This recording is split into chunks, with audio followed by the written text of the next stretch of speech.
Hello বন্ধুরা, দেখতে পাচ্ছ আমাদের আজকে ফাইনালি প্যারাপিটের কামটি কমপ্লিট হলো।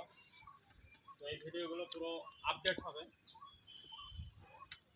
পুরো ভিডিও দেখার জন্য যদি কেউ ফেসবুক পেজে দেখছেন তো পেজটিকে ফলো করবেন, সঙ্গে থাকবেন। আর ইউটিউবে যদি দেখছেন তো অবশ্যই সাবস্ক্রাইব করবেন চ্যানেলটিকে, বাপি অফিসিয়াল @in। আর ভিডিও ভালো লাগলে অবশ্যই লাইক, কমেন্ট ও শেয়ার করবেন। আরও নতুন নতুন ভিডিও দেখতে পাবেন আমাদের।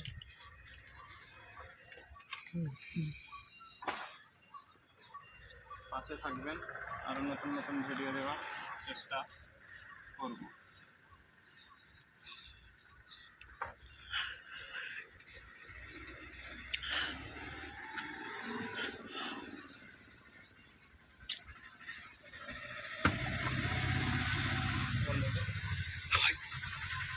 করবো দাঁড়া।